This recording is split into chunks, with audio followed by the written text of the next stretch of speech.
ও লেবু, তুমি আজকে গান গাইছো না কেন লেবু? আজকে গান শোনাবার মুড নেই বটে। শোনাও না একটা গান, প্লিজ লেবু শোনা, একটা গান শোনাও না। বললাম তো গানের মুডটাই নেই। এই আর গান গাইতে হবে না, স্যার চলে এসেছে। Good morning sir. Good morning sir. ঠিক আছে ঠিক আছে, গুড মর্নিং স্যার। ঘেটু, তোর গলাটা একটু নিচু কর, না হলে কিন্তু তোর গলার বাঁশি আমি টেনে ছিঁড়ে ফেলবো। জীবনে যে কি পাপ করেছিলাম কে জানে, যার জন্য এই স্কুলে আমাকে চাকরি পেয়ে সেই পাপের ফল ভোগ করতে হচ্ছে। স্যার একটু ভালো করে মনে করে দেখুন জীবনে কি কি পাপ করেছিলেন।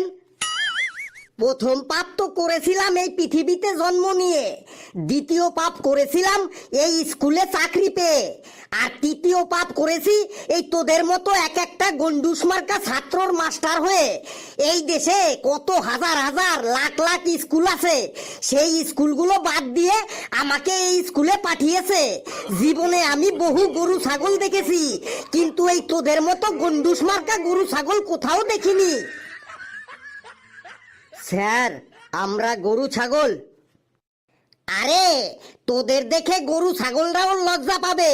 একটা ছাগলকেও যদি কোশ্চেন করি এপ্রিল মাসের পর কি মাস হয়, ওই ছাগলটাও একদম রাইট অ্যান্সার দেবে, বলবে মে। আবার যদি অন্য একটি ছাগলকে কোশ্চেন করি জুন মাসের আগে কি মাস হয়, ওই ছাগলটিও রাইট অ্যান্সার দেবে, বলবে মে। আর তোরা? স্যার আমরাও তো রাইট অ্যান্সার দিই। Right answer? তোদের কোশ্চেন করলে রাইট অ্যান্সার তো দূরের কথা, তোরা এমন এমন সব অ্যান্সার দিস, তোদের অ্যান্সার শুনে কোন কোন স্যারের প্রেসার বেড়ে যায়, কোন কোন স্যার ডিপ্রেশনে পড়ে যায়, আবার কোন কোন স্যার অজ্ঞান হয়ে হসপিটালে ভর্তি হয়ে যায়।